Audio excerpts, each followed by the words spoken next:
surprised every time I greet you. We've been doing this for 3 months now? Actually, I suppose months doesn't mean very much to me. It's just what you've been calling them. 3 months. A season. 91 mornings. 89 evenings where you fell asleep before finishing your tea. 7 nightmares. 2 colds. 1 birthday. And today. Oh no, don't apologise for being late. You always apologise, even when you haven't done anything wrong. Come in. You're dripping rainwater all over the floor. You'll slip. Humans are terribly unstable on only 2 legs. There. Much better. Would you like some soup? I made your favourite. Well, the one that became your favourite after I made it 17 times. I noticed you always finished that one. Sit, please. You look tired. You've been tired a lot lately. You're working too hard again. Your shoulders have started doing that thing. The little ache right here. I know. No, I don't need you to tell me. I can see it. Hold still. There, a little better. You're welcome. You know, humans are wonderfully expressive. You think you're hiding things, but your body is constantly talking. The way you breathe. The way you stand. The tiny little lines around your eyes. I know when you've skipped lunch. I know when you've been crying. When you've smiled without meaning it. You wear your heart on the outside. It's rather endearing. Oh, looking at me like that again.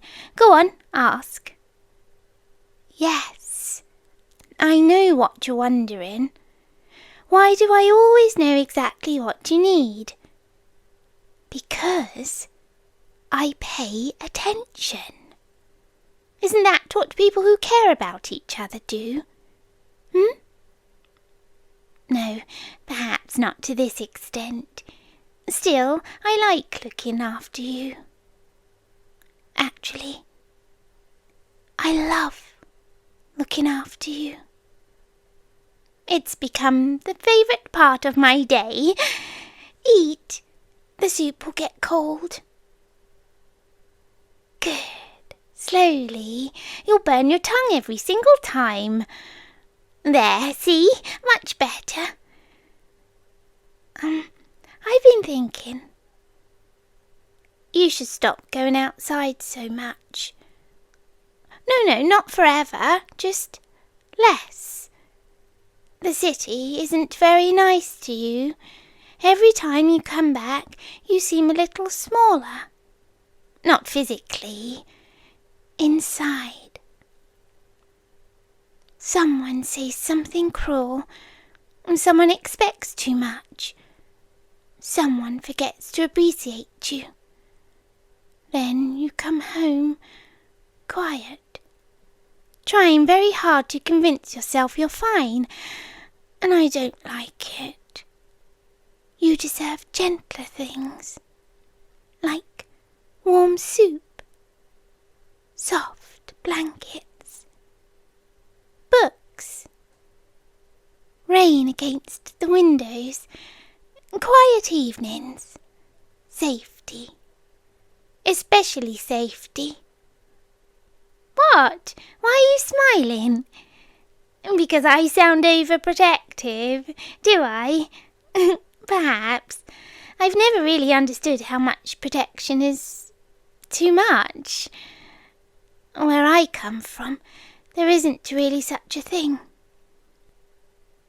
If something is precious, you keep it safe. Always. No exceptions. Where do I come from? That's a difficult question. Not because I don't want to answer, because your language doesn't really have words for it. You'd probably call it, another world, though that isn't quite right. It's more like the space between places, the quiet behind silence, the room behind every locked door.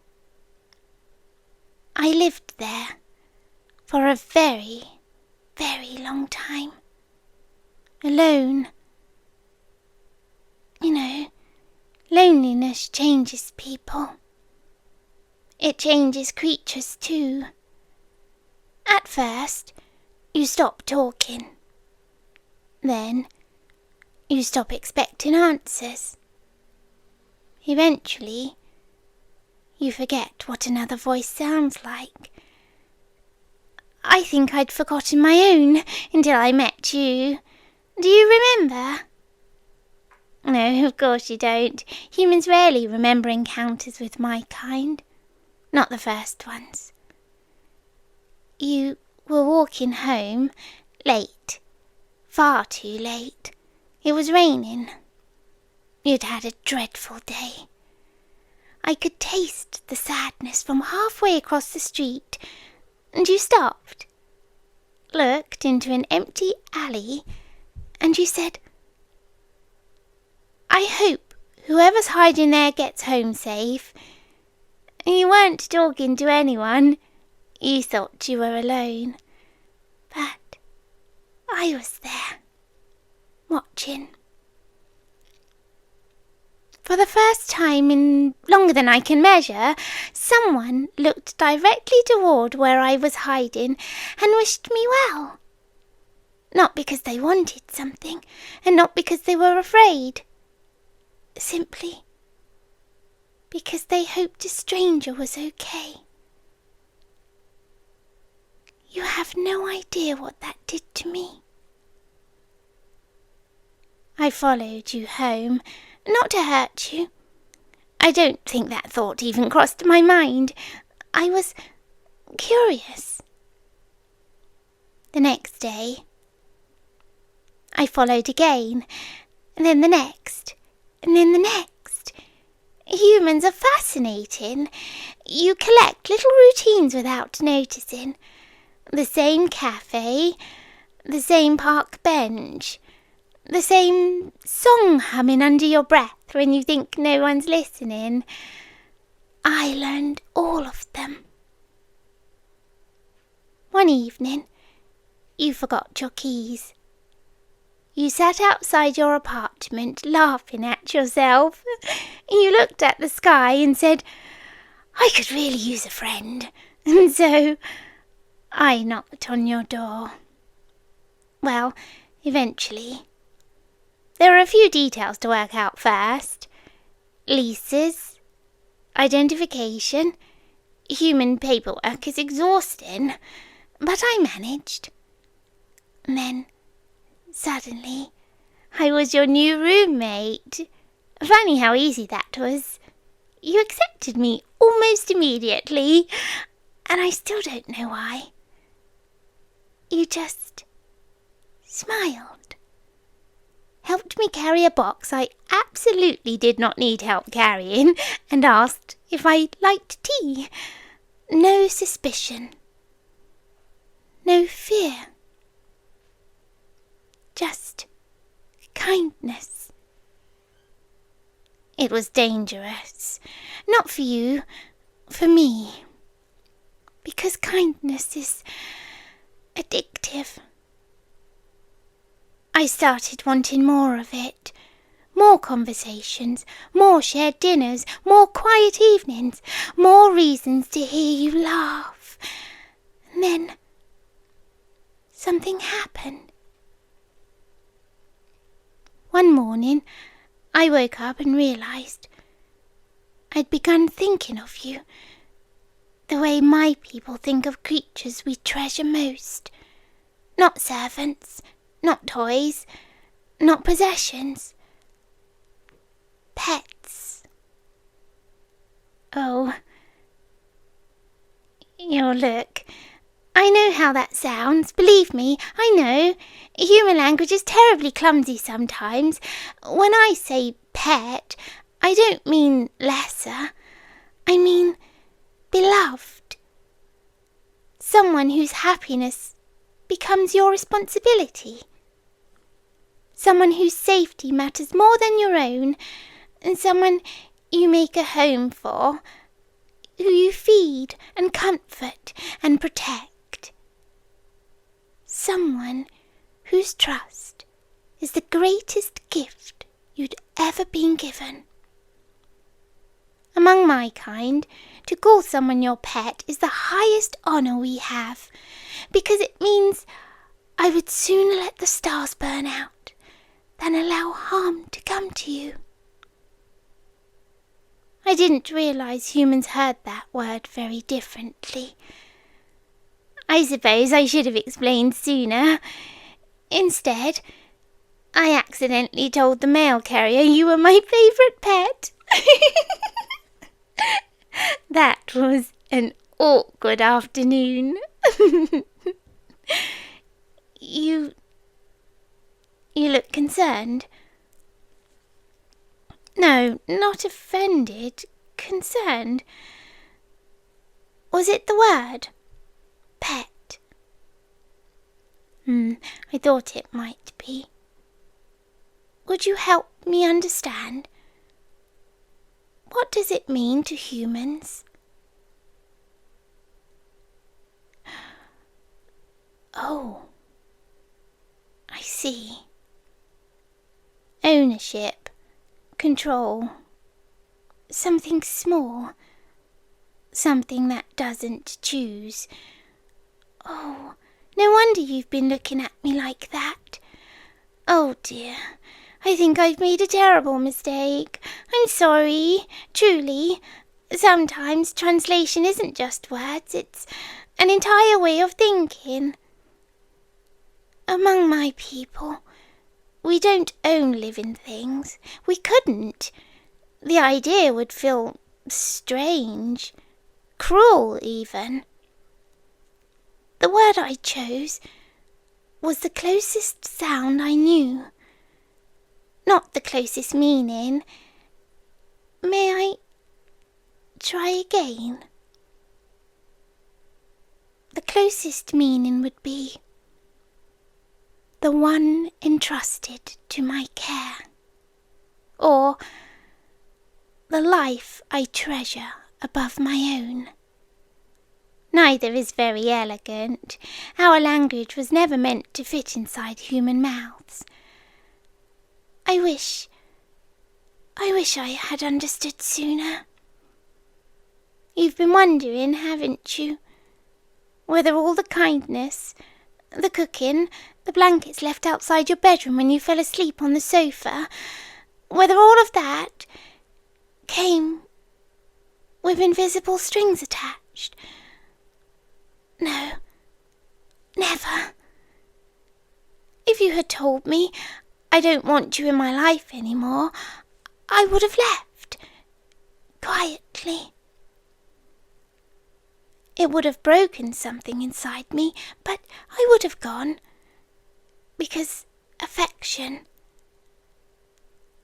that has to be forced, isn't affection anymore.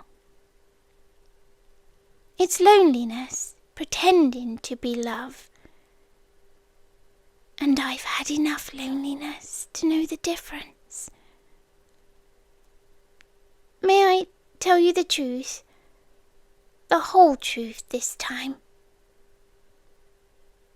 Thank you. The first night I followed you home, I wasn't the only one watching. There was another creature, older than I am, hungrier, patient. It had already chosen you. Humans never notice when they're chosen. They just feel watched. They wake from dreams they can't explain, and they forget conversations, lose hours, find strange scratches on the front door that they swear weren't there yesterday. Do you remember, about 2 months before we met, you started sleeping with the hallway light on?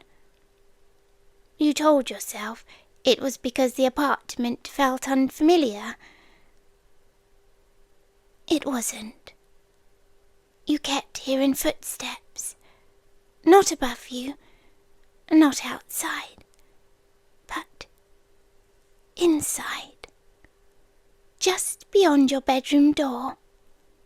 You never opened it, I'm glad, because it was waiting, watching, learning you. The night you spoke into that alley, the night you wished a stranger would get home safely, it heard you. So did I. Only one of us answered first. I found it waiting outside your building. It asked whether you belonged to me. I said, no. It smiled. Then it stepped toward your front door. So I lied. I looked it in every one of its eyes, and I said, he's under my protection. It laughed. It asked why. And I realized I didn't know. Not yet. I only knew I couldn't bear the thought of anything happening to the human who hoped strangers got home safely. We fought. Not here, far away. You slept through the whole thing, and by morning it had gone somewhere it won't be returning from. After that, others began asking, why him? What makes this human worth guarding? I never had a clever answer. I simply said, because he's kind. They always looked confused. Predators don't understand kindness. It's invisible to them. Until they lose it. Do you know how many times you've almost met my world? You almost took a shortcut through an abandoned tunnel, and I convinced the train to arrive early. You almost accepted a ride from someone who smiled too much. Their engine wouldn't start. You almost wandered into the woods last winter, after hearing someone call your name. That wasn't your imagination. But you answered your phone instead. I may have encouraged that, just a little. I didn't change your choices, only the opportunities around them, because I promised. Long before you ever knew my name, you know, I've spent so much time learning humans that I forgot to let one learn me. I've been trying so hard to seem ordinary. Do you remember the night the power went out? You found me sitting perfectly still in the dark. You asked why I hadn't lit a candle. I almost told you. I could already see everything. Instead, I pretended to fumble around like you did. You laughed, said I looked hopeless. I let you teach me. Of course I already knew how. It made you happy. I think that's when I realized I didn't just want to protect you. I wanted to live beside you. To learn birthdays and holidays, and why humans wrap presents instead of simply handing each other wonderful things. I wanted to understand why rainy afternoons somehow taste different when someone else is in the room reading beside you. Why silence can be comforting instead of empty. You've taught me all of that without even trying, and so I'd like to ask you something. Not for forever. Humans shouldn't promise forever. You measure life differently than I do. I'm only asking for tomorrow. May I still make your soup? May I still remind you to sleep, to eat, to take your umbrella, even though you always insist you won't need it? May I still worry, just a little? Not because I think you belong to me, but because after all of this time I realized something. I don't want a pet. I don't want a possession. I don't even want someone who needs me. I just want my friend. If you'll still have me. You smiled. That's a relief. I was genuinely terrified. Do you know, you're the first friend I've ever had. That's probably embarrassing to admit. I've existed for, well, long enough that the mountains have changed shape, and somehow I still got nervous asking one human if we could keep sharing an apartment. Life is funny. Come here. No, human custom. Isn't this what friends do? Friends hug. Good. You're warm. Humans always are. You know, I think I'll keep learning your language properly this time. I'd hate to accidentally introduce you as my favourite pet at another building meeting. Judging by Mrs. Henderson's face, I don't think she'll ever quite recover. Oh, you laughed. You're laughing. There it is. I think that's my favourite sound. Now, finish your soup. It's getting cold. And tomorrow, if you're willing, I'd like to show you the stars. Not the ones humans can see.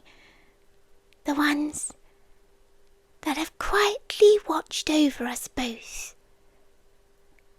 from the very beginning.